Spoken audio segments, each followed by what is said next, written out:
Good evening, everyone. David Kerr here from the Dental Health Network, and I welcome you all again to another one of our online information evenings. And tonight we're going to talk about all things superannuation funding for our dental patients, particularly understanding the the works and jerks of how this all works, and then of course, in the light of some of the, I think, well, quite frankly, some of the alarming marketing that I've seen out and about in the moment, not just for practice marketing, but it's also putting our patients in an awkward light. Is just understanding the ethical use of this particular method and this option for our patients. It's a very legitimate option for our patients to fund some of the dental treatment they need, rather than being a practice building tool. Look, this workshop's really designed if you're a dental practice owner, maybe you're a practice manager as well. I know there might be some patients here on the chat tonight. We've got a very large audience here.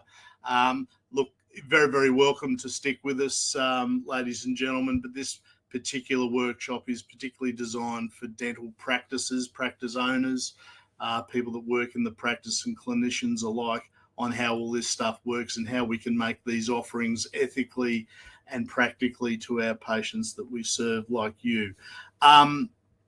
Look, if your practice offers, I suppose, comprehensive care, these sort of treatment funding options are certainly been around a long time, and I think somewhat poorly understood as well. Because remember, of course, our patients' well-being is the heart of everything we do. And just some housekeeping things for us to start with. Look, if you're looking on the computer, you'll see the chat section up on your right-hand side. Feel free to ask any questions you like in the chat. We are going to have a Q&A session at the end. We'll mark those questions and come back to them at the end. Remember, guys, the chat is completely private. It's not public. You can put whatever you like in there on the chat. No one else will see it except us. On a mobile phone, it works very similarly. You can swipe the presentation across and the chat box will come up, or you can click the little chat box down, the little icon down on the bottom there to bring the chat up. Excuse me. Now, we've got some polls tonight, just mainly to give our speakers some context on the audience tonight, and they'll be in a different section on the computer, but also on the mobile phone. You'll see in the chat section there'll be a little tab for polls, and you can answer the polls and help them out with some of the things. So maybe we'll start a beautiful segue into our first poll, just to give our two guests tonight, and I'll introduce those guests in a moment. But, are you a practice manager, you're a practice owner, you're a clinician? It'd be really, really helpful for those guys to know, where are you guys in the dental team, so that they can maybe have a look at that and take that into some context when they're speaking. Thanks so much, guys. And we'll run a second poll as well. And are you currently, utilising the conversations, at least, about some of your patients with comprehensive care and the need for or the possibility of compassionate release of their superannuation to fund their dental treatment in your practices currently? It'd be very nice for everyone to know where everyone's at with this stuff, so we can move forward appropriately. Thanks so much, guys. That's really good. And those polls will be open as we go along. We really appreciate your input there. What I want you all to expect tonight is we're going to have two parts. We're actually going to have three. Part one, we're going to talk about everything you need to know about the compassionate release or the early release of superannuation to fund comprehensive dental cases, including some of the pitfalls, legal and otherwise, and things you need to understand and you need to avoid. Okay. Part two, we're going to dive into on the marketing side of things. I mean, quite frankly, I've seen some ads on Facebook and the like that are just diabolically bad. If you want to be treating and marketing to your patients ethically, but also to promote this treatment funding option to your patients. At the end, we're going to talk some Q&A. I encourage you all to ask some good questions. to our two speakers, and we'll come back at the end and answer all those together. And these are our speakers. We're very, very lucky to have reached out to Mary Barker. Mary Barker's company is the Super Health Ensemble. She's a financial planner, superannuation tax expert, and she's the founder of the Super Health Ensemble, which specialises in helping patients access their superannuation on compassionate grounds in a whole world of different industries, not just dentistry. So we welcome Mary. I saw you just popped up there. Thank you so much for joining us. And we've also got Lizzie Mills. Lizzie Mills is a favourite speaker of ours on the Dental Health Network in the marketing space. I've worked with Lizzie for many, many years, but, you know, amazing dental marketing strategist.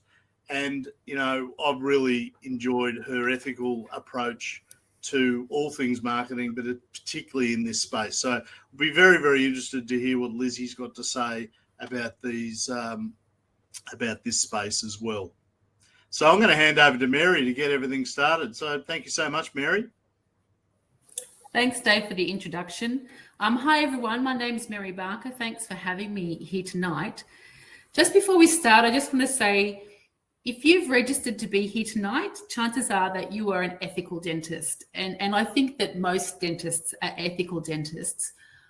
It sounds like there's one or two who might be playing outside of the lines. And so what we want to do is, that's causing some confusion. So we want to talk to you about what the rules are so that you can have some certainty and you can feel safe and know that your practice is safe and your staff are safe and even that your patients are safe.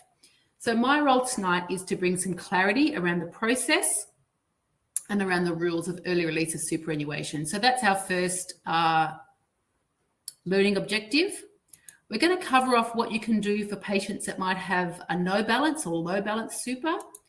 We're going to talk to the legal requirements of early release of super. And we're going to talk about how you can protect patients once they have a big lump sum of money sitting in their superannuation account. Just before we start, we wanted to talk to some stats. Now, these stats have come fresh from the ATO website. You can see clearly that the number of applications has increased since over the last 4 years. But when you look closely at the numbers, there's 11 billion being spent by Australians on dental surgery, or dental treatment, I should say. 59% of that is being paid by the patient's pockets, and less than 1% is actually being paid by super. So whilst it's growing, it's not having a major impact at the moment. You'll probably find that a lot of your patients aren't aware that this is even an option. So they're going to be looking to you to educate them and inform them. If you believe that they'd be eligible, then you can put it on the table as an option. So let's get clued into exactly what early release of super is. So early release of superannuation is governed by the Superannuation Industry Supervision Act of 1994. There's a rule in superannuation called the sole purpose test, and the sole purpose test says that the sole purpose of superannuation is to provide retirement benefits for the members.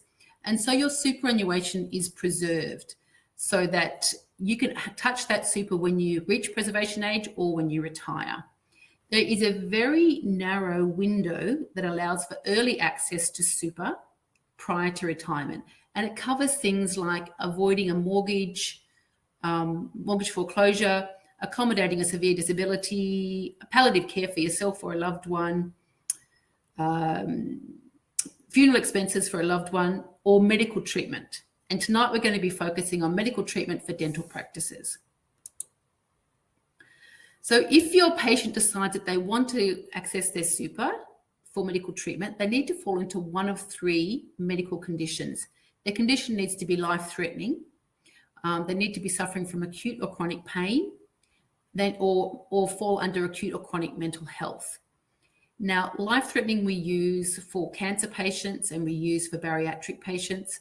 Acute or chronic pain is where dental patients would probably fall, and we use it also for orthopedic patients, reconstructive surgery. Mental health, it's potential that dental patients might fall into the mental health basket, but we mostly use mental health for IVF patients. Just by way of definition, life-threatening is defined as a medical condition where within a 12-month time frame, there's a likelihood of severe degeneration or death. Acute or chronic pain. Acute means a rapid onset of a condition suggesting urgency of treatment. Chronic means having indefinite duration, less rapid change, pain of at least 3 months. Now, the treatment cannot be readily available in the public health system. If it is, they need to go to the public health system. If it's not, then early release of super is an option. You, as a dental specialist, decide if you feel the patient is eligible. You are the specialist where chronic dental pain is concerned, and you are the one who makes the decision. Yes, I think my patient is eligible. If you decide that they're eligible and let's say, for example, they fall under chronic pain, we need 2 medical reports. One can be from the oral surgeon, one can be from the dentist, one can be from the oral surgeon, one can be from the GP.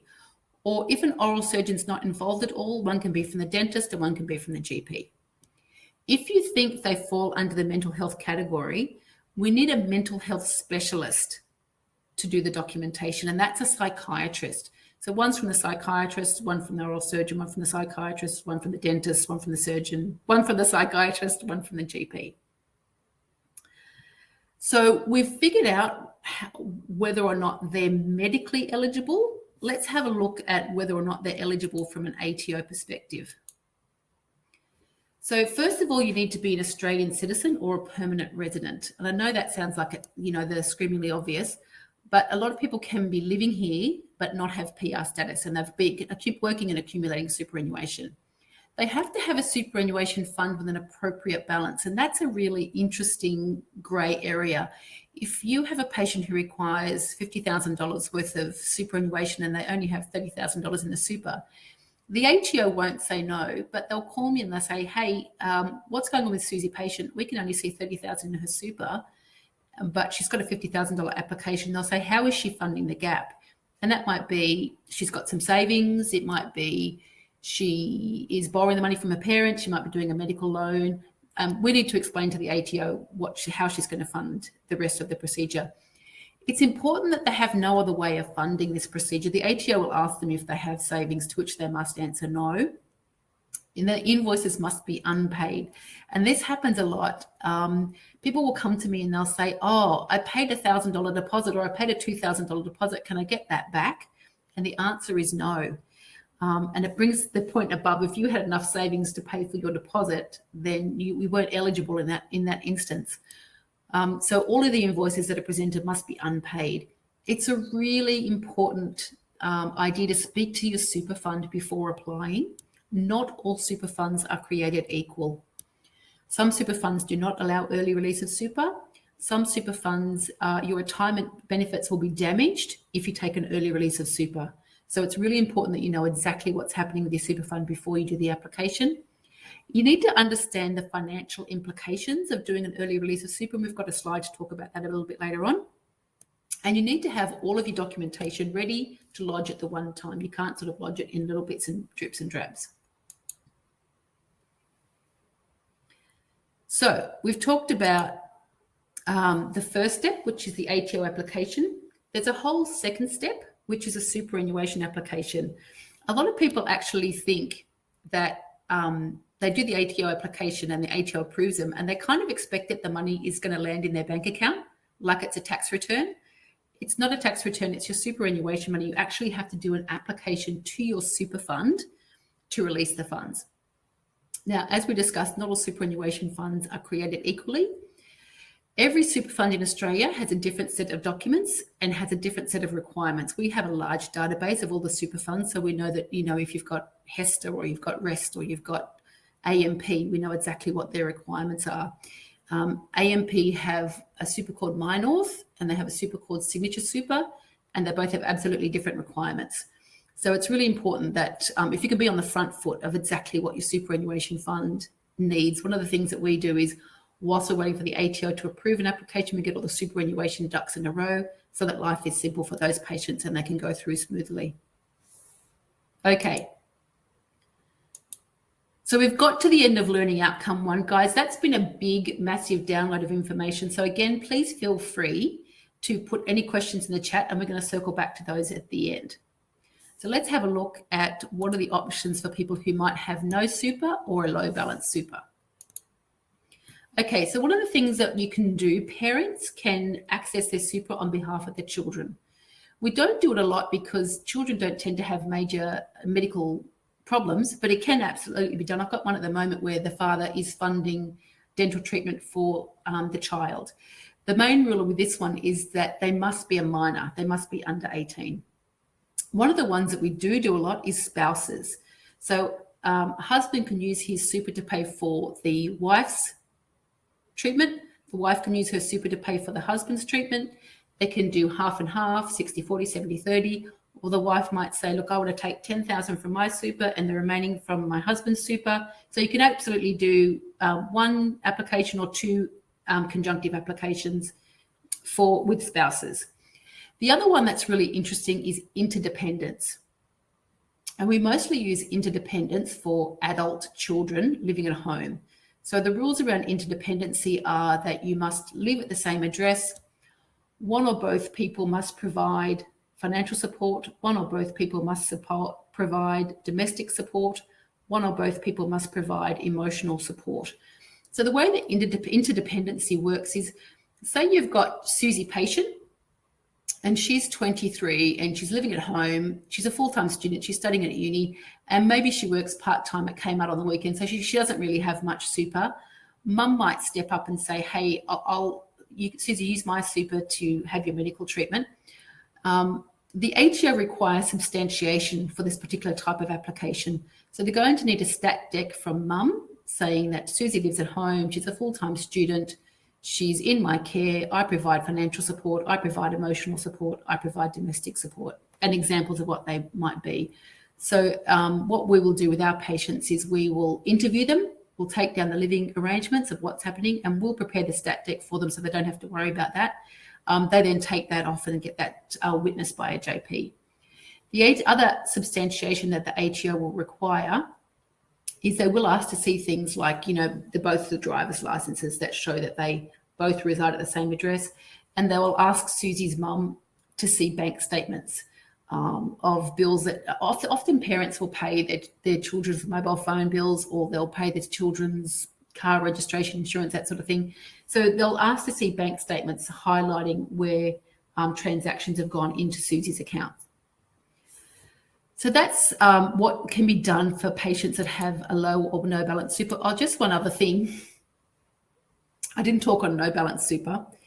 I did one where there were 5 daughters, and they all wanted to chip in to pay for mum's treatment. Mum had no super. Mum and dad were pensioners and didn't really have the money to pay for the treatment that mum needed. So all 5 daughters made an application to the ATO to assist mum.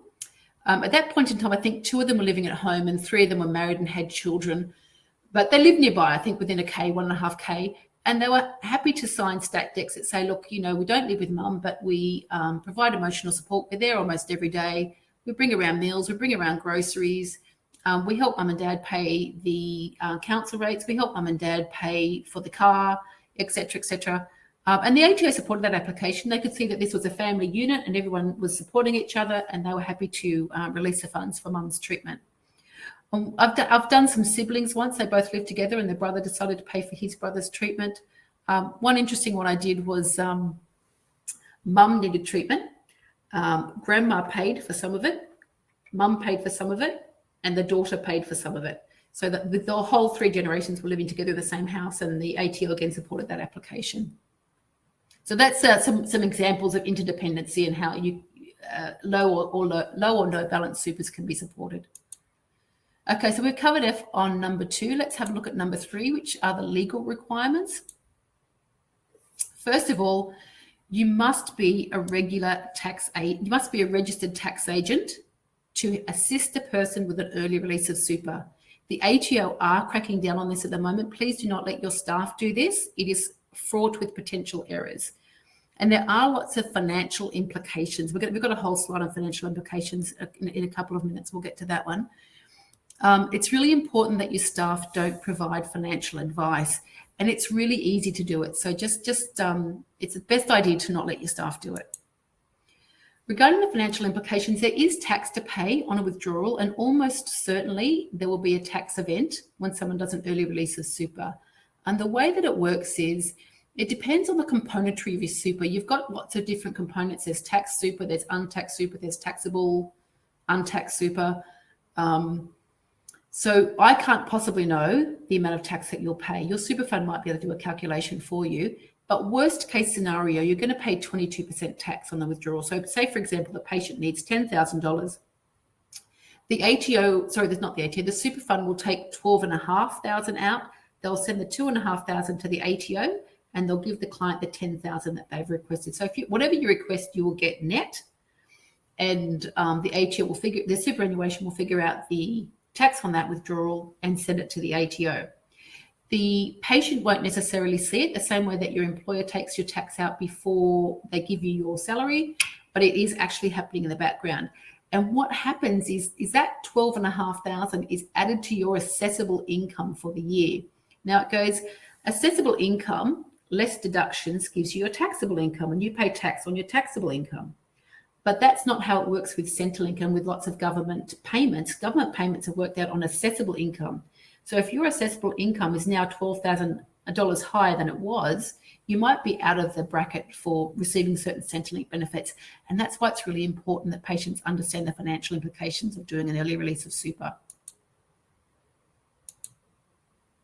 Who can provide financial advice? Only licensed financial planners can. And this is why it's really important that it's so easy to say, oh, you should do this, or we recommend that you do an early release of super, or what a good idea. It's so easy to trip over and say those things. So it's best just to avoid it at all costs. There are lots of penalties. It's legal. It is. It's 5 years in prison and up to 133,000 for individuals, or 5 years in prison and 1.3 million for corporations. So again, just steer right clear of that. And that's what we're saying, superannuation is not a practice building tool. It's there for, and people can't be coerced. It's there to support people who need a way to pay for their medical procedures. So we covered off on number 2. We've covered off on number 3.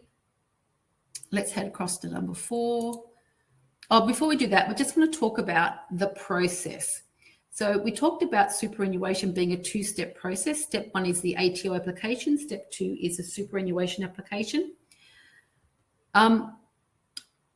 There are providers out there who do early release of super, apart from myself.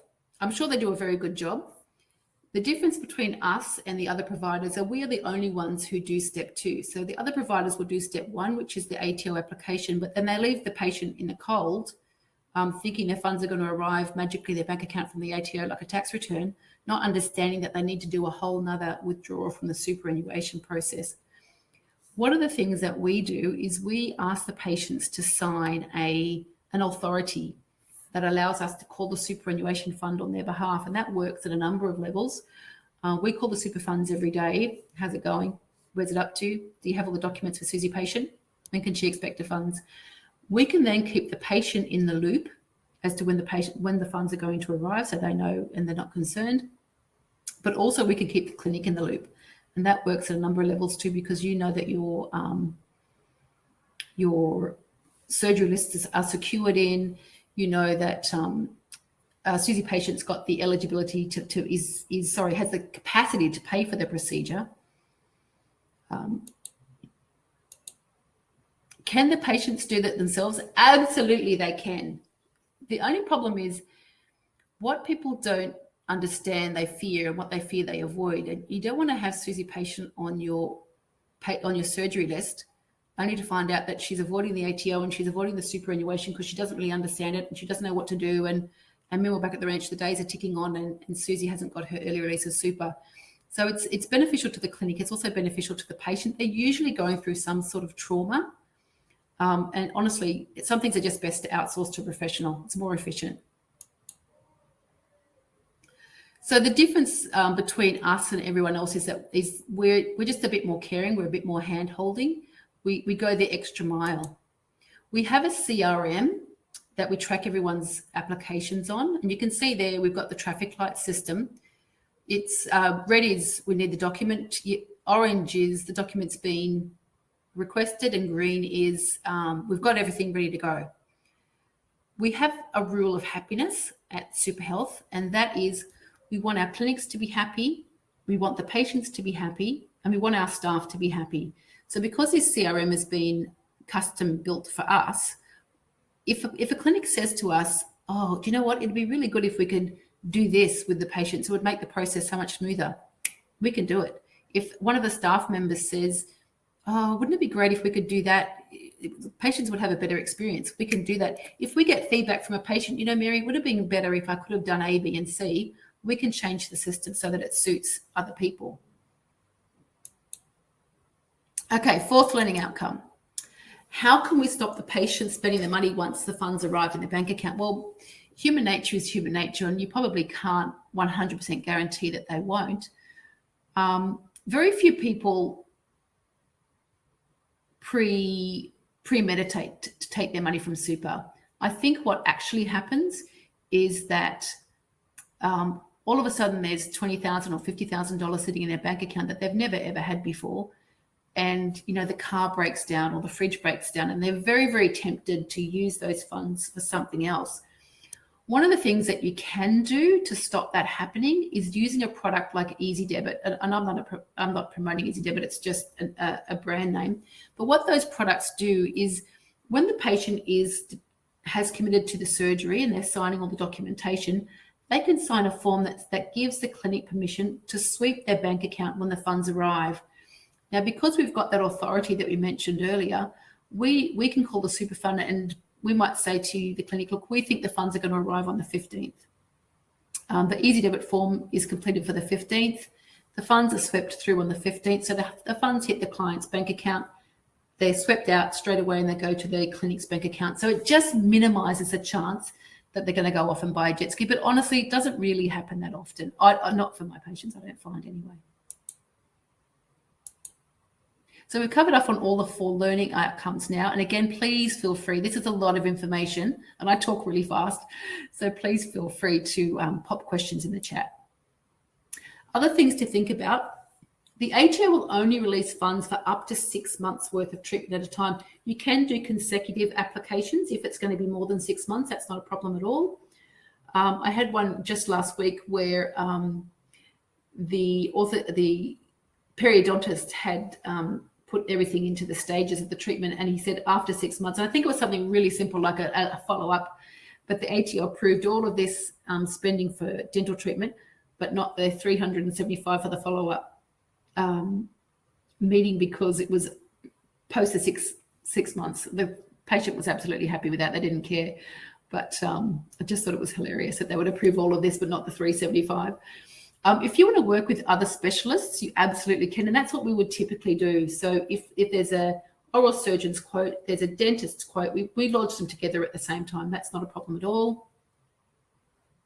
The application management fee cannot be packaged in. So we charge our patients an upfront fee. I think other providers do package it in with what's being released from the ATO. That's not kosher. It's quite clear in the legislation that you cannot do that.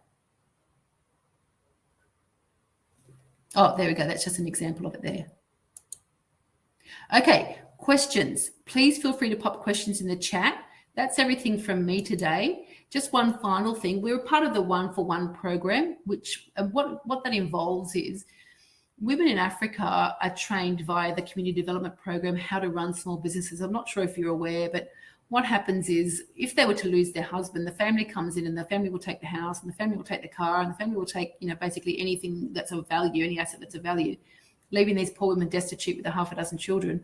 So what the community development program does is teaches them business skills, and they set them up with microfinance so they can start a pig farm or start a chicken farm or start a vegetable garden. And these women then, have their vegetable gardens, market gardens, sell the vegetables, make enough money to support themselves, support their children, send their children to school, and the education is breaking the poverty cycle. So that's something that we do. For every patient that you send us, we sent one woman in Africa to business school. Thanks very much, Mary. I mean, there's a lot of information in there, and my God, you're lighting up the chat with some questions there, which we'll all come back to at the end.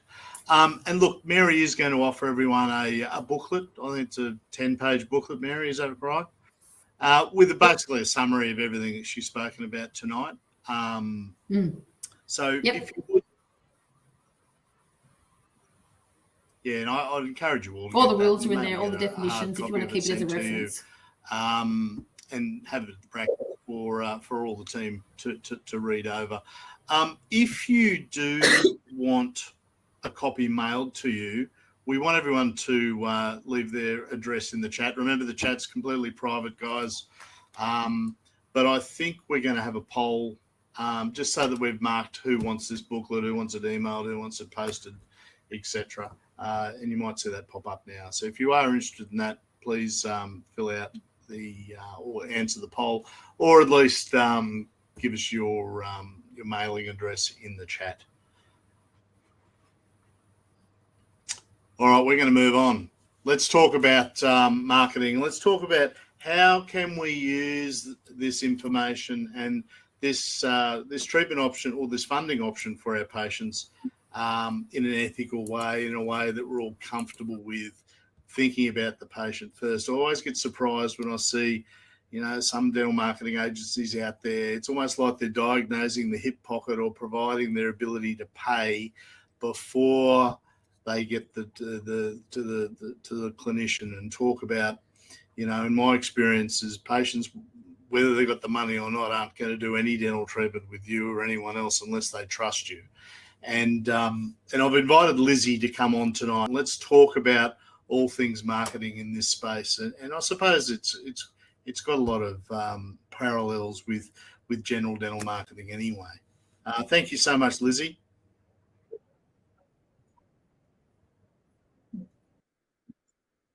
Pleasure. I'm excited to share these concepts.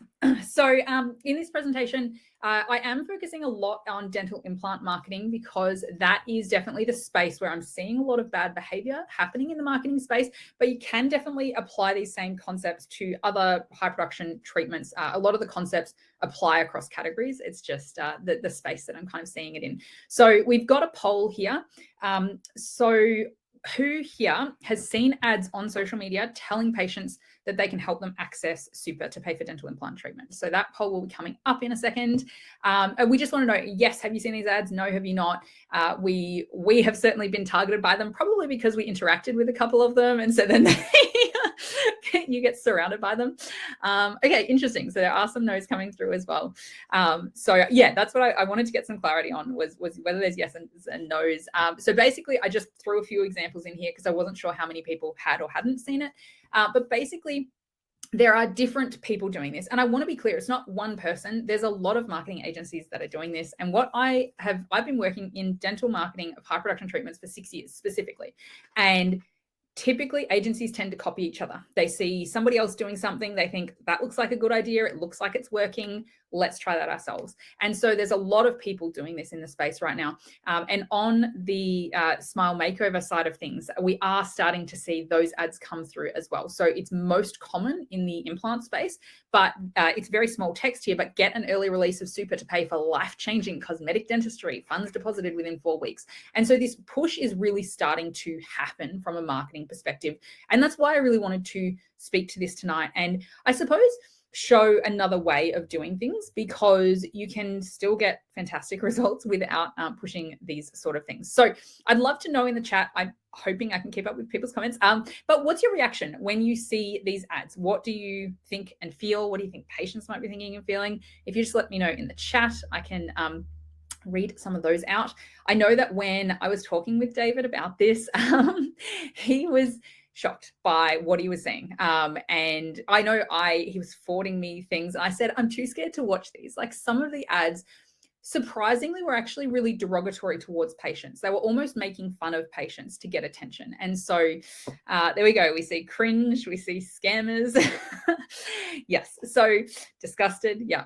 And I think that is a lot of the kind of reaction that people feel. And I'm surprised that more patients aren't complaining about this, but we'll see. So I do want to just make sure we're all on the same page. There was a fairly significant percentage of you who said, no, you haven't seen these. So there's definitely a new trend in the dental marketing space where people are saying, hey, we will help you access your super with a near 100% success rate, sort of those sorts of things. And it's really, really dangerous to see this in the marketing space because there are consequences, particularly around the financial advice, but also around the ACCC is really what governs the marketing side of things. And you've got to be really careful with your marketing. The ACCC penalties, again, are very high. From memory, I believe they try to calculate the economic benefit that you received from whatever false or misleading advertising you were doing, and then they triple it. So you would be charged 3 times as much as you made from any marketing effort. So you've got to be really, really careful about how you market this. And the thing is, I'm not a lawyer. I'm not here to say what you can and can't do. I'm really just a marketer looking at what is happening in the dental marketing space and just wanting to speak to that and help you have ideas for how you can talk about this in your practice.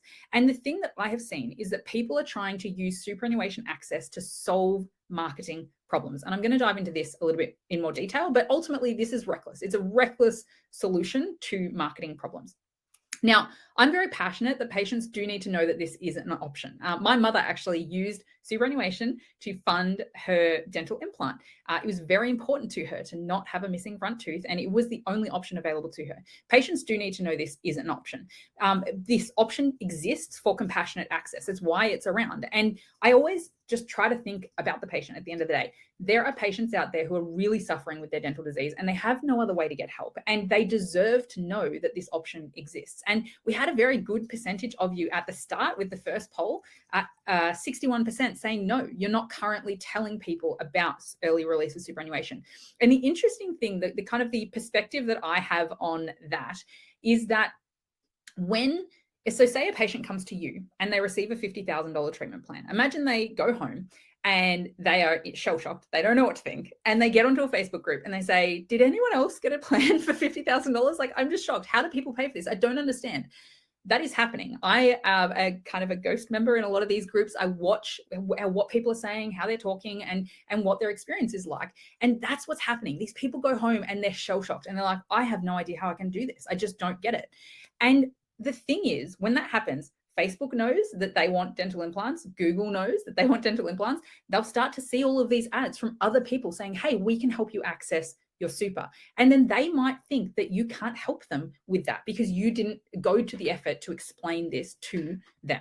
So the way that I always or something that I always like to remember is that when a patient is disabled with hip pain, they can get that treatment through Medicare or private health, but it just really doesn't exist when it comes to dentistry. And I always do think about these treatments. It's a very serious treatment that you're helping people with, but it's also amazing the transformation that can happen. Like, you can really help them solve their dental disabilities. It's not without risks, of course, it is a surgery, but it's amazing. So patients do need to know that this payment option exists if they need to access it, but they can never be forced or coerced to use their super. And that's the concern that I have in this space, is that there's a lot of pushy promotion going on. And so in all of your interactions, they need to be empowered with information and options about the process, and that includes access to superannuation. And so I've already kind of touched on this a little bit, but when I was talking with a friend in the dental space about this, she said, why is this happening? Why is it that this is happening? And I think there are multiple factors here. You could say that people are getting desperate for case acceptances. I think that's part of what is enticing about this at the moment, and part of why it's become so popular so quickly at the moment is because the higher production case acceptances have been going down. It's all been getting a bit more difficult. You could also say, sorry, I'm just going to have a drink. I've been ill this week. Okay. You could say that people are being opportunistic and exploiting a perceived loophole. I actually think this is a much smaller percentage of people. I think for the most part, a lot of people just don't realize that that they're playing with fire. But from my perspective, the reason that I believe this is happening, it really comes down to the relationship between dentists and dental marketing agencies. And I want to dive into this. I'm curious what you guys will say. So what would you say is the number one problem you've experienced with implant leads generated by dental marketing agencies? So this is obviously for anyone who is, who has run lead generation campaigns before. So I'll see, I don't know if you type quickly so don't stick around, but I do have an answer. I know that when Dave talked to me, unsuitable candidates we've got, there we go. There we go. So answering calls and attending the booked consults is a big problem, all right? The people just don't answer the phone call. They don't attend the consultation. Unrealistic expectations. We've got 2 people saying unrealistic expectations. So definitely. So all of those things are a factor. And in my experience, they all really boiled down to lead quality. And that's what Dave said to me. When we were talking about this, he's like, it's just that the leads that are sitting in my chair just aren't qualified. That's the reality of the leads that are coming through. And so I've got this picture. This is kind of my very fancy illustration of my last 6 years of observing the dental marketing space. So you've got the dentists calling up the agencies and saying, hey, these leads are rubbish. My receptionists are calling them. They can't get onto at least half of these people. The people that they are getting onto, some of them are abusive. Some of them think they're getting free treatment. And then of the people who book a consultation, half of them are showing up. So that means I've now got half of these appointments that I've blocked out that I am not, they're not productive, right? I'm sitting there twiddling my thumbs when I could have been treating my patients. So I've dropped my production to deal with these leads, and there's no leads to be had, right? These people aren't coming in for a consultation. And then you get to the final step, the small percentage of people who have actually come through for a consultation, and you're saying these people they have unrealistic expectations of treatment. They don't understand the costs of treatment. They don't understand what's involved, and they don't really have any interest in going ahead. And the typical response for 6 years is an agency saying, no, you're just not working the leads properly. This is the game of marketing. These are leads. This is the game of marketing. Your team needs to call these leads within 5 minutes. If you don't get onto them within 5 minutes, then you're not working the leads properly. And I have seen practice managers commenting in Facebook groups saying, what do I do about these leads that are coming through at 1 a.m.? Like they're somehow expected to call a lead that is coming through at 1 a.m. in the morning. If your lead is expiring within 5 minutes, there is something wrong with your marketing. There is a problem. And then they're saying, oh, you're just not providing the right experience. You're just not consulting with them correctly, etc. And so there's this tit for tat between dentists and dental marketing agencies. And you may or may not know this, but the average retention in a dental marketing agency is probably around 2 to 3 months. There's different stats on this, but I've heard a number of agencies say that, this is kind of the churn that they're going through. And it becomes a really dangerous and fraught relationship between the two. And that's ultimately why I actually believe this superannuation as a practice building tool has come about, is because now an agency can say, no, I called up those leads. I know they have money. If you can't close them, it's totally your fault. Like it's your fault. I checked, they have money. That's why I believe it's come about. And technically, I think this offer is enticing for dentists because it hypothetically removes that risk of consulting with people who don't have the ability to pay for treatment, because it's a big frustration for people. I remember seeing conversations with dentists around sticker shock and just feeling like I've put in all of this time, I've put in all of this consultation, doing, smile mock-ups and all of these different things that I do. And then the patient's jaw hits the floor and they have no idea. They don't understand that this is what it's going to cost, and there's no way for them to move forward. But here is the thing. The way I see it is that just because someone has the ability to pay does not mean they want to pay you. So from my perspective, no one is going to spend $20,000 to $50,000 with a dentist that they don't trust. And Dave touched on this before. And all of this really comes back to that tension of lead quality. And the way that a marketing agency typically defines a qualified lead is as someone who has the problem that you can solve and has a willingness and ability to pay to solve that problem. And that sounds like a pretty good definition on the surface, but in dentistry, it's not enough. It doesn't go far enough. In other industries, a marketing team is handing off all of those leads that they've generated to a professional sales team, right? And so they're able to say, hey, work those leads, make the calls, follow up with them. And those sales teams are paid, a lot of them are paid heavy commissions, and all they do all day, every day is just follow up with leads. That's all they have to do is get on the call. It doesn't matter how heavily qualified these leads are. They just make the calls and they close the sales. And so the problem is that dental teams are healthcare providers. You are not professional sales teams. Now, that doesn't mean you can discount the fact that dental teams actually do need sales skills. And I do think that some marketers get blamed for sales problems, right? There are definitely teams that have internal sales problems, but you are healthcare providers. You cannot push patients to accept treatment. You can't push them through a sales process. And what's really unique in dentistry is that you, as the dentist, actually need to consult with these patients. That part can't be outsourced, particularly these really complex cases. You need to be doing the treatment planning. You need to have the patients in the chair. You need to be allocating that time to them. And so you can't just hire this big sales team to just pump people through and close the sale, because you have to be involved, which means the people need to be truly qualified before they're sitting in your chair. And that's why I am so gung-ho on this idea that ability to pay isn't enough to truly qualify a dental implant lead. And so I define a truly qualified dental implant lead as someone who has missing and terminal teeth. That's the really obvious part. Who understands the treatment process, the cost involved, and what their payment options are. That's the ability to pay part, right? And that's the easy part of the equation. That's what you're educating them about what is going to happen. And so they have realistic expectations.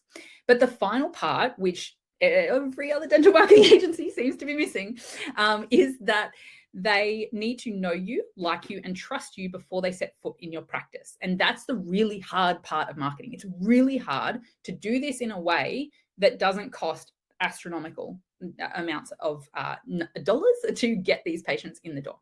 And so when you're talking about complex surgery at the $20,000 to $50,000 plus range, right? Some of these cases are even bigger than that. The typical definition of a qualified lead, it just doesn't go far enough. Full arch patients have often experienced a lot of trauma. They've had bad experiences with dentists. They don't trust dentists in general. Like they don't want to go into your practice.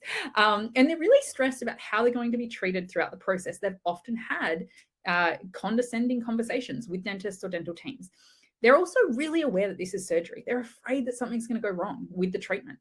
And like every single thing that could be working against you getting a treatment acceptance is working against you getting a treatment acceptance. And when I look at these campaigns, it's why I say, I'm shocked by what is happening, because instead of building trust through marketing, the very first touch point these people are receiving is, hey, let me access your superannuation. And you can't diagnose the wallet before you diagnose the patient. We're in the medical space. You cannot start the conversation there. And this sort of behavior in marketing, we talk about framing. So it's the way that you are presented to someone, the way that they perceive you. And it's the wrong frame. You look desperate and money hungry when you run these sorts of campaigns. And instead of building trust through this process, you're really breaking it down and putting barriers in the way for patients to actually trust you through this process. And my biggest concern in this space is it's a really awful experience for prospective patients.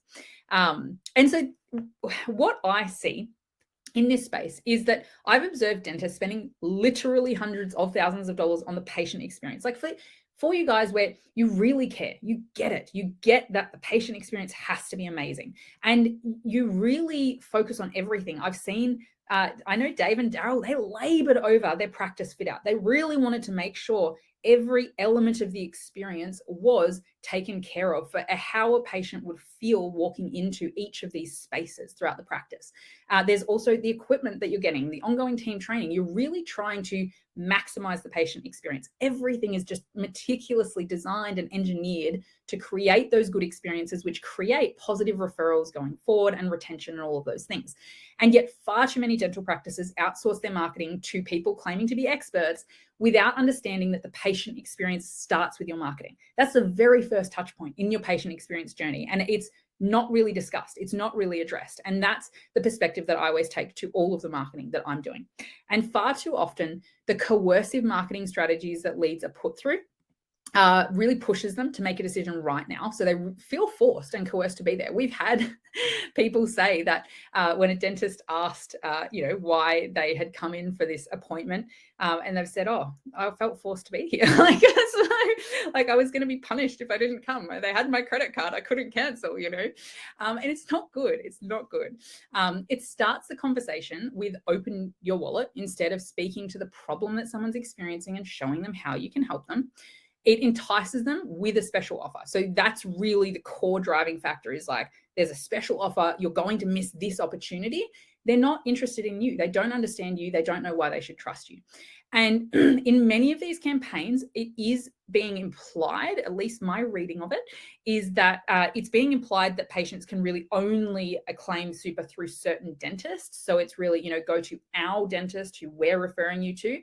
And that's not true. And again, tying back to the ACCC concerns, I'm very cautious of any marketing ever that is deceptive, that is communicating an unclear message to patients. And I think this is why so many people do say that marketing is unethical, but marketing really doesn't have to be an awful and coercive experience. I often say that, dentists hate marketers as much as some of these full arch patients hate come to the dentist. And it doesn't have to be that way. Marketing can be an amazing experience for everyone involved and can really be about helping your patients. And so my mindset on this is that the concept of duty of care can actually be extended to marketing. I'm not talking about legal obligations. No one is going to sue you because you didn't market to them. So it's not a legal obligation, but the idea that you have a duty of care, it's your responsibility to actually help a patient find you instead of an unscrupulous competitor. If you know that your competitors are doing all of these things, they're pushing people through, and they don't have as much experience as you and they don't have the same sort of clinical outcomes as you, then you have a responsibility to really figure out how you can do this in a way that you feel comfortable with, in a way that helps your patients, and so that they find you and they can get the help from someone who really cares about them. And so we want to do, how do you do that well? What does that look like? Because I think that's why a lot of this happens, is because dentists just don't necessarily see another option. They see this is what everyone else is doing. It must be the done thing. And so what I always look at is the principles that underpin your marketing decisions. So I wanted to share our 3 trust-based marketing principles to help you make better marketing decisions. So the first is that you need to be empowering patients. So the marketing experience itself needs to share information and insights that really build trust with patients and create that empowering experience. They don't feel pushed and forced. They feel empowered and engaged in the process.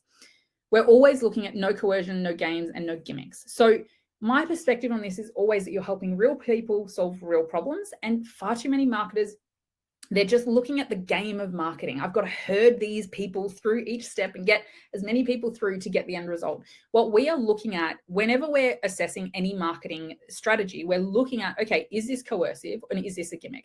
Of course, we use marketing strategies, we use marketing tactics like urgency and scarcity and different things when we can, when they're not breaking the ARPA regulations, when there's a genuine positive benefit to the marketing experience, not a coercive behavior to try to force people through a process. And ultimately, we're looking at how do you build a relationship, because it's very difficult. It is very difficult to build a relationship between a surgeon and these prospective patients.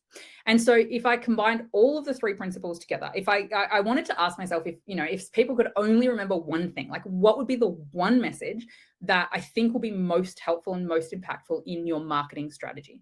And it's this, that all of your advertising is either building goodwill or breaking it. And people don't acknowledge this enough, that advertising can break goodwill, not just with the patients who are coming through the process, but also with the community at large. And so the guiding star for all of your marketing decisions is really to ask yourself, is whatever this strategy I'm considering, is this building goodwill or is it breaking goodwill with my patients and in the community at large? Because as a small business owner, your business is built on your reputation. So a lot of people think of brand as Coca-Cola and brand recognition and logos and names. But as a small business owner, your brand is your reputation. That's it. And your reputation is either built up by or destroyed by word of mouth. And the thing that you have to understand about word of mouth is it's exponential. One person tells 2, and those 2 people tell 4. 4 tell 8, and you're not that many layers deep before you're getting that hockey stick. We've all seen the exponential growth curves and the exponential spread. This happens with word of mouth, and negative word of mouth is just as exponential. The better or worse that someone's experience is, the more people they tell. And I've seen this again. I lurk in those Facebook groups. There was a woman, I think she'd got treatment in Mexico, and she was just so active in this group, and she was constantly telling people, don't work with Dr. So-and-so, he ruined my life. And she seemed so angry. I reached out to her personally and I was messaging her, and she said, I feel like he destroyed my life. He wasn't who he said he was. He didn't have the skills. I've been to all these other specialists who have told me he messed it up. I've had all these corrective surgeries. And she was in chronic pain. She was crying every day. She's like, it's my mission in life to help protect other people from being harmed by him. So she literally saw her mission, her purpose to make good on this trauma that she had experienced was to make sure patients didn't go to this dentist. It's really, really dangerous. And again, it's all very well if someone comes through this process and they get their super funded and they get an amazing clinical outcome. Maybe they're happy and maybe they say, oh, I'm so glad you pushed me through that process. I still wouldn't touch it. But the big risk, the really huge risk in this space is for those patients that get to the end of the result and they didn't get the clinical outcome that they wanted. The last thing you want is for them to also start looking back on the process that they were pulled through and going, I feel like I did receive financial advice. I feel like I was coerced through that process, because that is going to really, really, really damage your reputation in the long run and cause all sorts of headaches for you that you just want to avoid. And so the way I always think about marketing is really summed up in this picture. And it's something I kind of weighed up whether to talk about systems thinking tonight or not, because it's a really advanced marketing concept. But basically, systems thinking is the idea that every single one of your actions has consequences that are both seen and unseen.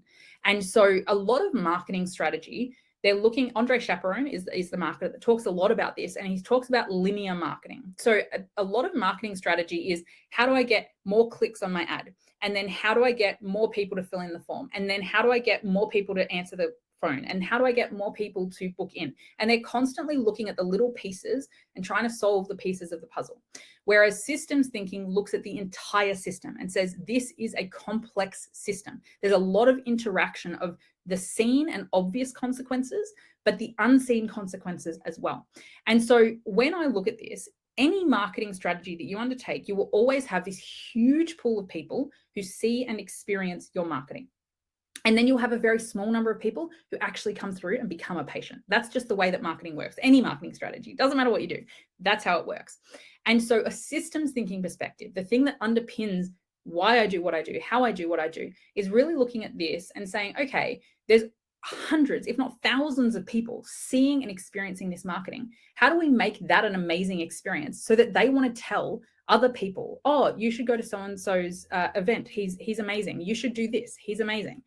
Because they've experienced something different with your marketing, and it builds that positive reputation. And so I want to cover off, obviously, how we are approaching the marketing of superannuation to patients. The way we have approached this message for 3 years, we've been addressing this for 3 years, but it's very discreet. And it's simply to say, this is an option that some patients choose. We're not saying this is something that you should do. We're not saying that, this is a good idea. We're saying this is an option that some patients choose.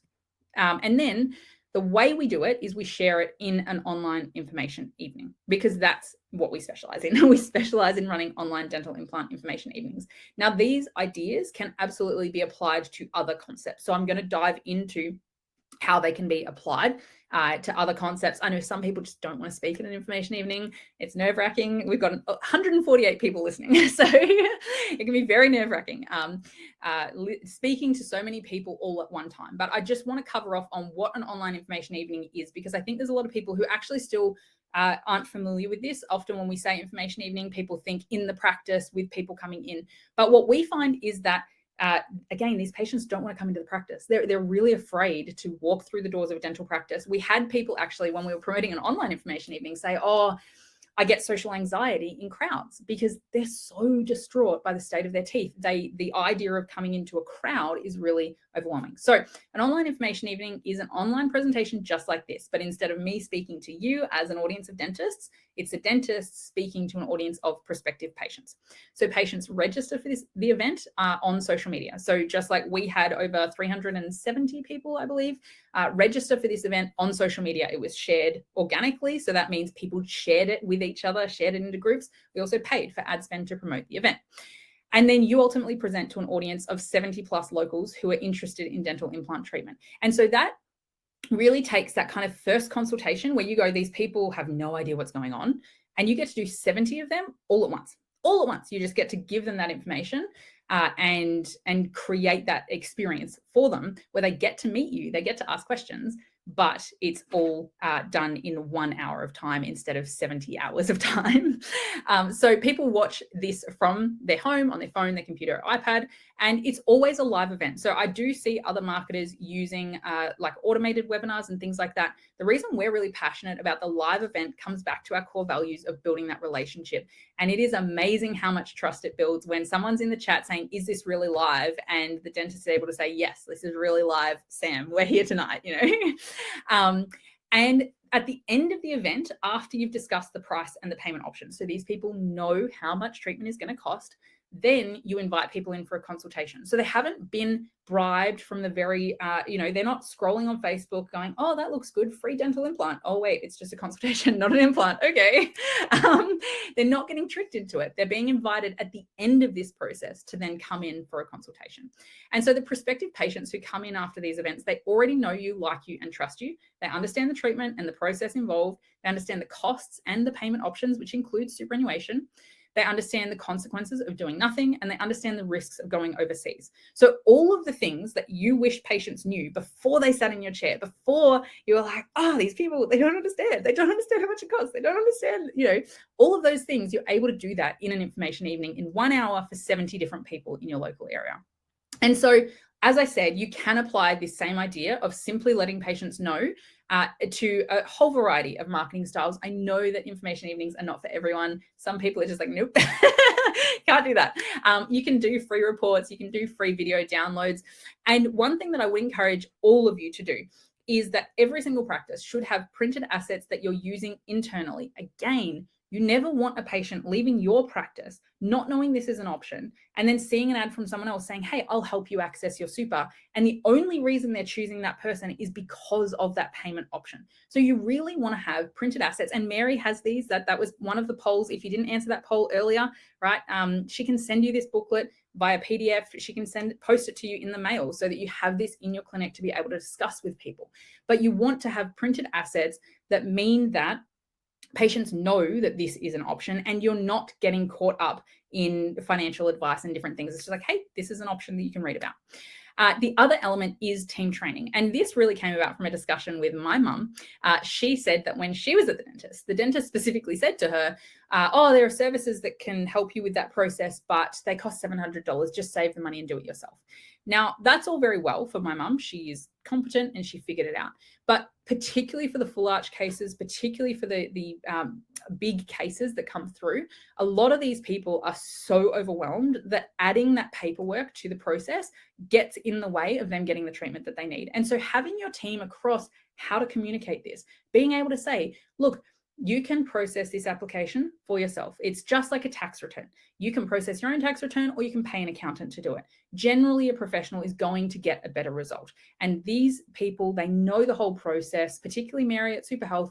They know the process that a patient needs to go through. They handle everything for you. They're on the phone. They are doing a screen share, making sure they're answering any questions you need to do. They're going to walk you through this whole process. So I know it's an investment. It's an investment that you need to pay for, but if you need help, that option is available. And it's not pushing them. It's not coercing them. It's just letting them know this exists and not dismissing it and discouraging them. Because for someone who is overwhelmed, then they might be thinking, oh, well, other people can do it. Oh, maybe I should just, oh no, that's too overwhelming. And I know my dad, he would never go through this process. He would never go through this process. He would never complete it.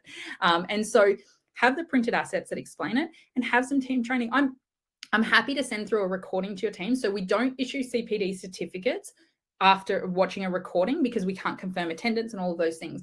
But I'm happy to provide a recording of this so that your team can go through this and understand, listen to all of the things that Mary explained, understand the gravity of this, and just understand how to communicate this option with patients. And so ultimately, the reason that we choose to use online information evenings is really because of all of those principles that I talked about earlier. We want to empower patients. We don't want to coerce them. We don't want to trick them. We don't want gimmicks. We actually don't let patients know that there's a special offer.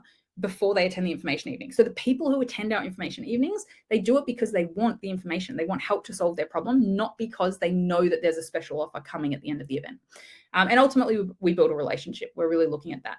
And so what we've experienced as a result of running the online information evenings for the past 3 years is that it really transforms the marketing experience for everyone involved. Patients love it, the dentists love it, the teams love it, which of course means that we as marketers love it, because you don't have anyone that's angry at you. You haven't got patients that are like, you're hassling me. You haven't got dentists complaining about lead quality. Everyone really enjoys the experience. It's really empowering for patients because they get that information and the insights that they need from the comfort of their own home. They don't have to walk through the doors of a dental practice. The live interaction is a huge factor in building trust to help them overcome a lot of the fear that they have about reaching out for help.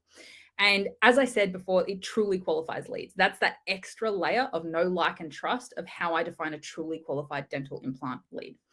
And the marketing experience itself, reaching back to that word of mouth, we get people referring other people to this event, even if they haven't come in as a patient.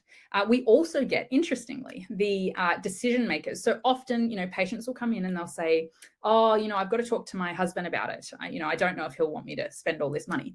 We get husbands watching this event and saying, thank you so much. I am going to talk to my wife about this. She really needs to come and see you. So we actually get those decision makers signing up for these events and watching it on behalf of their loved one because they want to help push their loved one in this direction. So it's a very powerful way of marketing and building that goodwill in the community. And so just to tie all of these other ideas together, I've shared a few ideas. So I wanted to bring it all back together. Marketing doesn't have to be an awful experience. It doesn't have to be coercive. And I think this is really important as well, because it's one thing that I've found frustrating, but also an amazing challenge in my 6 years of marketing is I always look at what are the APRA rules? I'm going to follow them. What are the legal rules? I'm going to follow them. And even when the competition are doing these things, you can succeed. You can get patients through in a way that is an amazing experience. You always need to look back at this. All of your marketing is either building goodwill or it is breaking it. And word of mouth will spread exponentially, either positively or negatively. So you really want to look at how can you build as much goodwill as possible with your marketing so that it stacks the deck in your favor when you are trying to get that word of mouth. So the action steps that I recommend in terms of promoting this in your practice, again, you don't actually have to do anything out on Facebook telling people about superannuation. You don't have to do anything about that. With the patients who come in, have this conversation with them, give them the printed assets that Mary has, and let them know that this is an option that some people choose. You want to do the communication training for your team just around how to navigate these conversations, how to make sure they're avoiding any sort of financial advice. You do not want to promise patients that you can help them access their super. Now, I don't know whether it's illegal, but it's definitely a reckless claim to make. And you definitely don't want to provide financial advice. That one's definitely illegal. So at the end of the day, you want to really look at, is this building goodwill or is it breaking goodwill with prospective patients? So we're going to have a button come up, which is just for people who are interested in being a guest speaker at one of our online teeth replacement information evenings. Now, I'm really conscious of, I don't want to waste anyone's time. I know, I know how valuable your chair time is. So really what we're looking for with guest speakers when we're on these events, we're looking for people who are amazing clinicians, who have the ability to treatment plan a high volume of complex cases on the back of an information evening. We can get up to 20 consults following an event in the 2 to 3 weeks after an event. So you really actually need to be capable of kind of thinking through the cases of that many people all at once and managing all of that and having the volume for it. And then we're also looking for people that do have a little bit of public speaking experience. So I'm not going to talk too much about that anymore. I'm going to be launching a special offer tomorrow, which I'm really excited about because until now we've run 70 online dental events and always our clients have paid us an event management fee upfront and they've taken on all of the financial risk. So it's, no matter how the event performs, it just performs that way. But for the first time ever, we are actually doing a pay per consult model. We're doing it with 3 practices. We've actually already got one tentatively lined up. So we're doing this special offer and we're really, really excited because we love our system. We, as you can tell, I'm a huge fan of it. And we know the results we can get and we're really, really proud of this system and really excited to move to this pay for performance model. So we're really excited about that, but I won't hang around on that for too long. So I think Dave is going to come back on and help us manage all of the Q&A time. But ultimately, we just really wanted to hone this message of superannuation access is not a practice building tool. It's a resource that your patients can use, but let's avoid this kind of use of using it as a practice building tool. Thanks very much, Lizzie. And you've got some event feedback forms there. The two speakers would love to get your feedback on this particular topic and their particular respective topics, just for their future. Look, the CPD certificates for tonight will be issued from the Dental Health Network. Please take the time to check out some of the Dental Health Network stuff. A lot of our lecture series are run online, particularly in this format. But we do run some live events, particularly for the OHTs. We've been supporting those professionals into their practice, particularly with their restoration of adult teeth and adult scope. So that's what we're about. But let's hit some questions, and I'll invite Mary back onto the stage because I've got to say there's quite a few questions here regarding the rules about superannuation. Now, look, some of these have been answered, I think, after the questions were asked. The first one, Mary, if you're there. Just while we wait for Mary to get on, we were going to put up another button, I think, for anyone who is interested in collaborating with Mary. We've got her booking calendar so that you can just book a call with her and talk with her one-on-one about what it looks like to refer patients through to her for processing super applications. So we've been very happy. We've actually started in David's practice, referring through to Mary, and yeah, very happy with how that's going. Yeah, feedback initial. I can say this. There's been 6 or 7 patients of mine that have gone through the Super Health ensemble process in preference to some of the other providers that we have been using, and had a wonderful experience thus far. So thank you, Mary. Now, listen, Mary, we've got a few questions for you. You're not off the hook just yet. Okay, no problem. Can the patients do 50% from super and 50% on some sort of payment plan outside of super? Absolutely, yes. Yes. We have a question here, particularly trying to understand the delineation between self-managed superannuation and maybe other funds. Did you have a comment on that? It's exactly the same. Yep. So it's all governed by the Superannuation Industry Supervision Act. The rules are the same. We do self-managed super funds all the time. We do a lot of industry super funds. We do master trust. The rules are all the same. So no problem. We can absolutely do it. It's actually simpler to do a self-managed super fund, but yeah, same, all the same. Okay.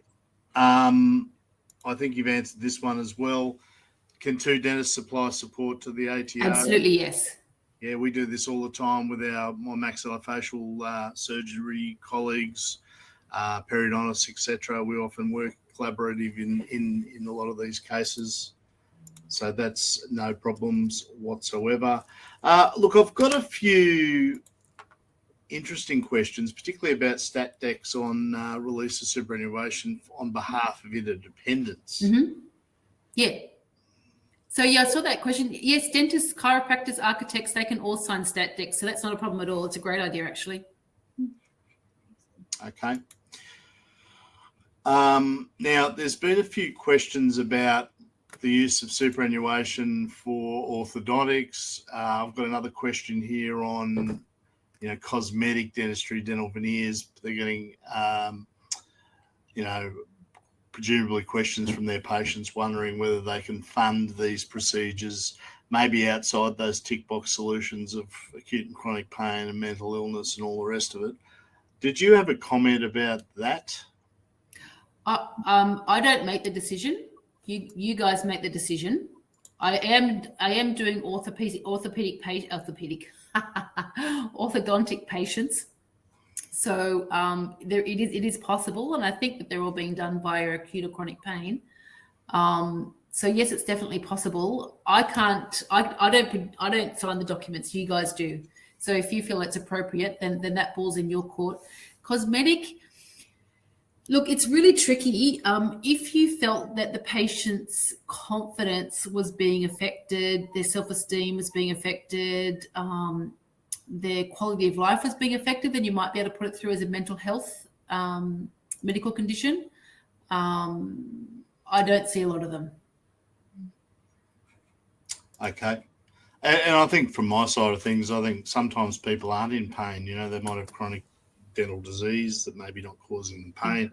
It's that definition of pain. I don't think you have to back that up in your report. Your report's akin to something medico-legal, and I think you've really got to be able to stand behind your justification to help these people. There's no question about it. There's also a question about what do you do with the people that apply for compassionate release of superannuation and they disappear and buy the jet ski? Yeah, it's a good question. So we would inform the ATO. So please let us know that Susie Patient and her husband Bob have disappeared. We would inform the ATO. The ATO will investigate. The other thing to be aware of is that Susie Patient and her husband Bob cannot then come back and do a second application for dental treatment.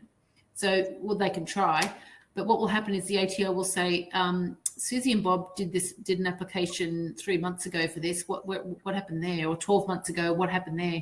So the ATO will ask the questions. They can't ever come back and do another application. So you only get away with it once. Okay. And there's very heavy fines for that as well. There are very heavy fines. Yeah, if the ATO investigates and finds you've done the wrong thing, you're in big trouble. Yeah. What about from the clinical or the clinician side of things, Mary? If clinicians aren't really abiding by the treatment guidelines, are there penalties there? I don't know. I would imagine it's within the medical field. Okay. I think you spoke a few when you spoke about giving it financial advice. Would you have some advice for the audience on how they should maybe refer their patients to someone like you? Yeah, by all means. If you feel like you make the question as to whether or not they're medically eligible. So if you feel like, look, I think you're medically eligible, it seems that your situation will fall within these categories, just shoot me an email. Or as Lizzie said, we can send across some brochures to your clinic. Just let us know if you want brochures, and then we would look at them and have a chat with them and decide and work through the process with them and see if we can help them to do an early release of super. Is there any way us as clinicians can track whether a patient? Yeah, sorry, I should have mentioned that on our CRM. We have a CRM which you got a glimpse of, but the practice also has access to the CRM and they can see how the patients are tracking. The patients also have access to the CRM. You can upload and download documents. So you can upload the patient's medical documents. The patients can download their superannuation documents. They can upload them once they're finished. So yeah, both the patients and the clinics have access to our portal. Okay, and that was a question as well, whether the clinicians have access to the CRM you use, so they know where their patients are at. Yeah, definitely. There's a taxation question here too. This is probably more an empirical question. Doesn't a patient who contributed funds into super pay tax on the contribution? Why is there a tax on the super coming out? Okay, so it depends on how the contribution is made. If the contribution comes from your employer, yes, you've paid 15% contributions tax. If the contribution comes from your own pocket, it goes in tax-free. Why is there a 22%? You need to write to your local member and ask them. I'm sorry, I don't make the rules. And it does depend on your age too, wasn't you pulling it out? Yes, correct. Over 60, it's tax-free. We've had some questions and there's been a bit of chat on the group tonight about other companies, probably shouldn't have named here, but maybe there's comments about the main clinics and it's starting to get involved in the provision of dentistry. Is that allowed? I wouldn't recommend that clinics do an early release of super because they're not registered tax agents. The main thing is that the person who's giving the advice, it's considered to be a tax event. So you need to be a registered tax practitioner. Okay. There was a question about how did the funds get released to the clinic after it's released to the bank account of the patient. You mentioned the easy debit, wasn't it? Look, that's one of a number of different things. There's a number of providers in that space, and they all do things slightly differently. So you'd have to investigate whether you wanted to, which one had the best possible parameters that suited your clinic. But basically how they work is they fill in a form.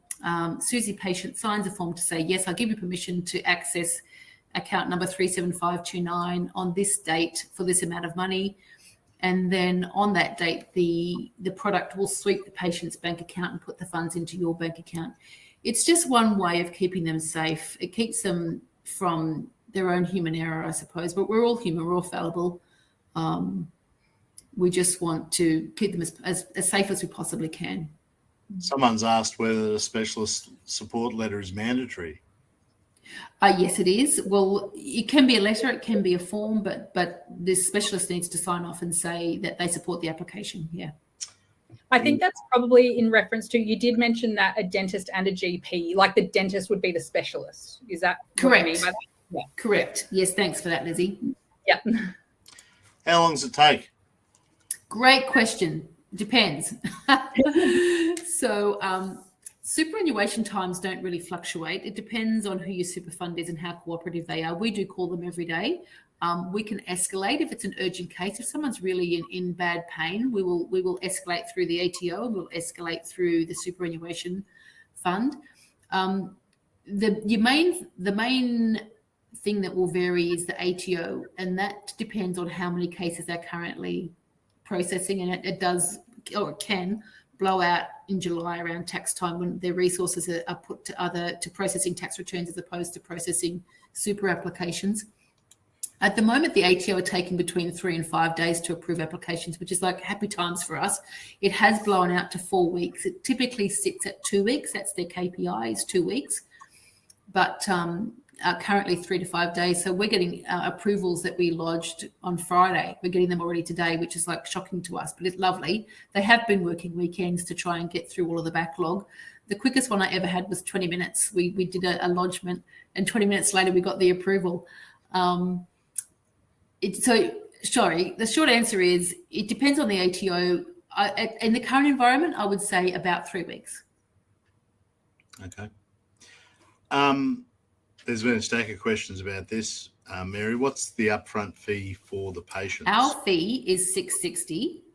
It can't be taken from super. That's a question I get a lot too. Can you just add your fee into the super bill? No, it has to be paid from your pocket, unfortunately. The only silver lining is that it is tax deductible. Remember, we talked about assessable income, less deductions is taxable income. So it's an expense incurred in gaining or producing an assessable income, and therefore it's tax deductible. Okay, and you also mentioned that you can offer payment plans as well. Oh yeah, so look, I would not want to turn someone away because they couldn't afford our fee. So what we've done in the past is just offer them a payment plan. You know, what I find is, honestly, someone who asks for a payment plan is usually pretty genuine. We had this one lady who was a single mum, and she paid us $110 a fortnight. So it took her 12 weeks to pay us, but she paid every payment. I've never had a payment plan where someone hasn't paid all the money. So absolutely, I wouldn't want to turn someone away just because they couldn't afford the fee.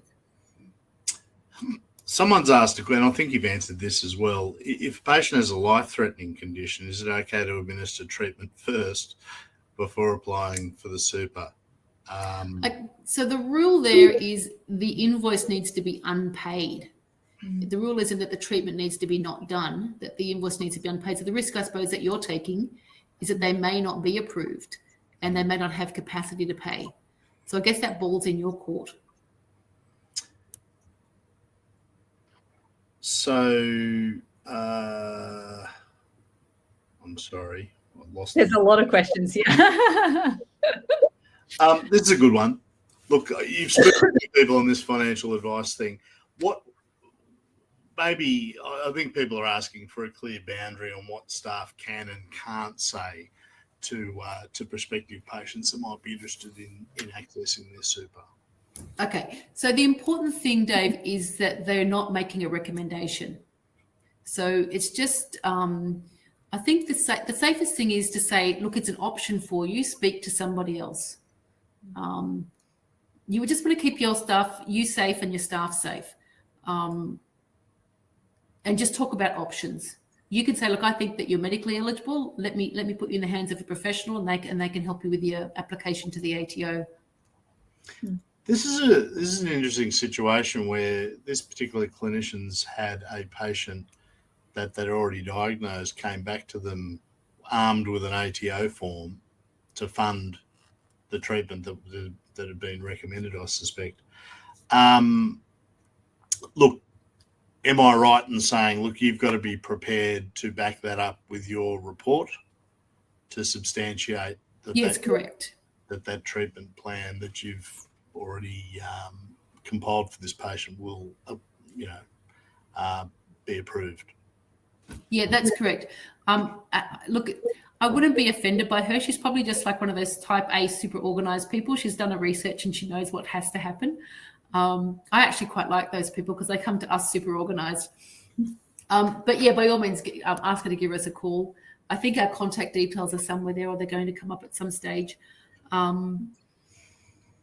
Yeah, look, absolutely, we'd be happy to help her. There's going I to think be it's just that she's organised. I don't think she means to be presumptuous. There's going to be an email from Dave and the Dental Health Network team after the event, just with a summary of everything, contact details, Mary, all of those elements, so that we'll pass that information on. There's no problem. Here's a question here. I can see on your website how we, on the work page, step 1, we'll work with your medical team to determine if you're eligible. Does that mean if we refer you patients, you might deem them unsuitable? I don't make that decision, you do, but I might come back to you and say, hey, were you aware that Susie patient isn't an Australian resident? Or were you aware that Susie patient doesn't have any super and we were going to use her parents, but she just doesn't qualify for whatever reason under interdependency? So I might just come back and give you the bad news that they're maybe not ATO eligible, but you guys decide if they're medically eligible. I can't do that. I don't have those sort of qualifications. So I've got a couple of questions about your fee. Yep. What are they getting for the fee? Okay, yeah, sure. So if a couple of you mentioned that you're seeing someone, can you send them across? Absolutely. So what you'd either pop them in the portal, you won't have access to the portal yet, but in an ideal world, you'd pop them into the portal. We then step straight in. We'll give Susie patient a call within 24 hours and have a chat to her and just determine whether we think or not she's eligible, run her through the questions to make sure she's eligible. Once we're happy that she's eligible, we would contact you for a treatment plan or a quote. We then will prepare the documents that Susie needs for the ATO. We'll prepare the documents that you need for the ATO. We send them through to you. You pop them on your letterhead and you sign off on them. We then set up some screen sharing software with Susie so that we can see her desktop, and we walk through the ATO application with her. We want to make sure and see that it's done correctly. There are a few little loopholes. So what we'll do is we'll go, Susie, go, and we have like little pointers on our software. So we'll go over here, pull down that menu, upload that document, choose that option, press that button. So we walk them through the whole process.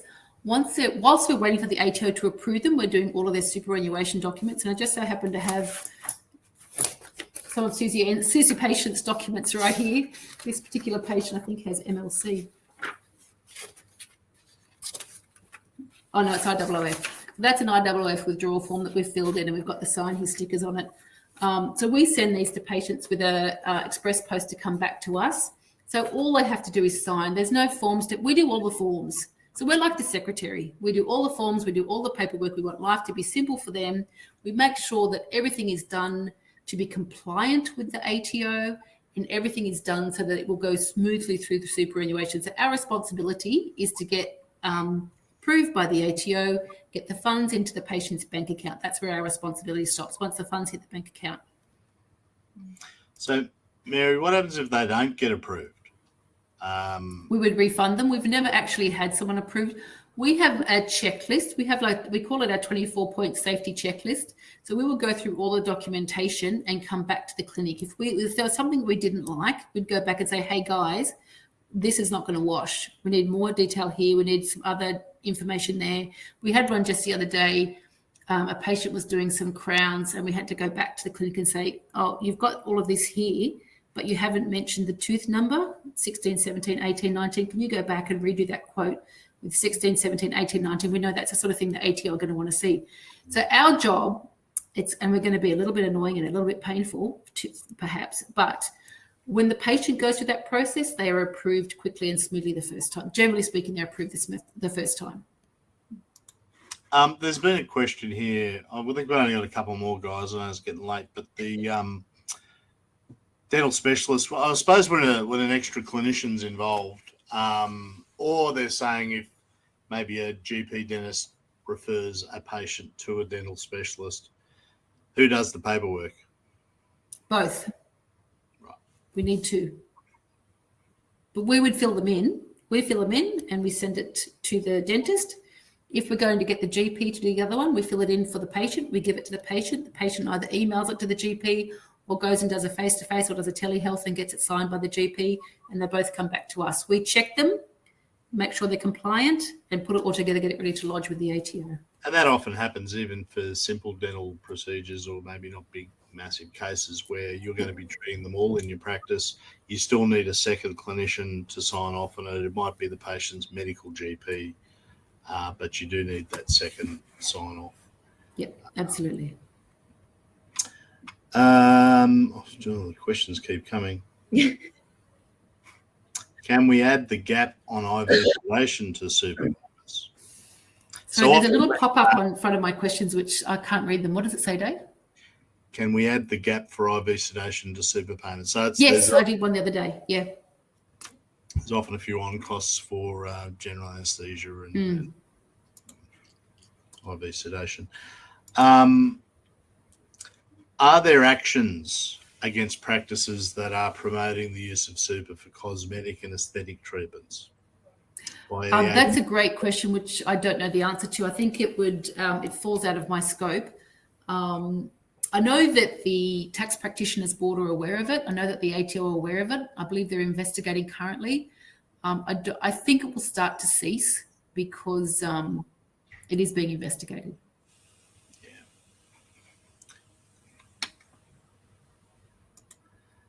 Large treatment plans can also mean large costs for repair and follow-up in the future. For example, if a crown is done via funds from superannuation release, then the patient needed some further treatment down the road. I suppose the question's being asked, is it one and done, or can you continually apply? You can continue. It's a great question.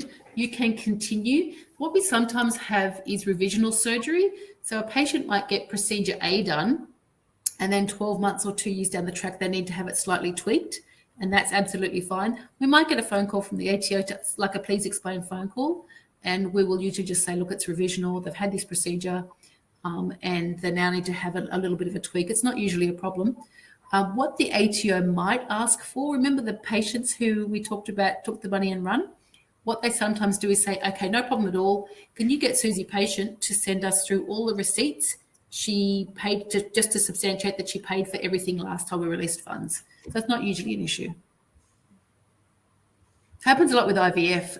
Every time you do a round of IVF, you need to show the receipts from the last time. Yeah, that happens a lot in IVF, I imagine. Now, we've got a question about this the second clinician sign-off, I suppose. Do you have any GPs on a panel? I know you once mentioned you've got psychiatrists on a panel. What if the GP of the patient, or say the medical GP, for example, is not comfortable in signing off on these things? Look, it happens occasionally. It doesn't happen often. I guess you're going to have to go and see another GP. It honestly doesn't happen that often. Generally speaking, the GPs refer them because they need that sort of treatment. So they're all the GPs are generally all over it and in high care and concerned for the patient. So it's not generally an issue. No, I've never seen it being an issue. This is another question along the same line. Can the two people providing the documentation be from the same practice? That's a good question.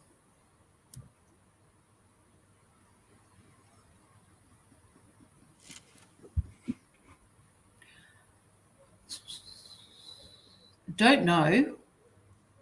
I've not had it. I've not had that experience. I look, as a rule of thumb, I don't think it's probably kosher. If you were desperate, if you had that case where the GP wouldn't sign it, I just think it's better practice to get two separate people to sign it. It's not really often. I've never had someone walk away because they couldn't get their two forms signed. It's not really an issue, and I just think my gut feeling is it's probably not the right thing to do. It's probably better to get just two separate people to sign it. I think the other questions in here have already been answered. There are more. My God, I think we better wrap this up because I think we've got to the end. And Lizzie, you got off pretty lightly there. But thank you on the behalf of the audience, Lizzie and Mary. Thank you so much for your time tonight. It was a very insightful presentation. And on the behalf of the Dental Health Network, ladies and gentlemen, thank you so much again for your time tonight and joining us on another one of our information nights. CPD certificates will be sent out to you from the Dental Health Network. Don't forget to reach out to these two guys if you've got interest in any of this stuff. I've found them to be very, very great to work with, both of them. Very happy to help me in my practice, and I'm sure you will too. So without any further ado, glass of wine and good night, I think, for us all. Thanks Good so night, much. everyone. Bye. See you later, guys. Thanks for coming.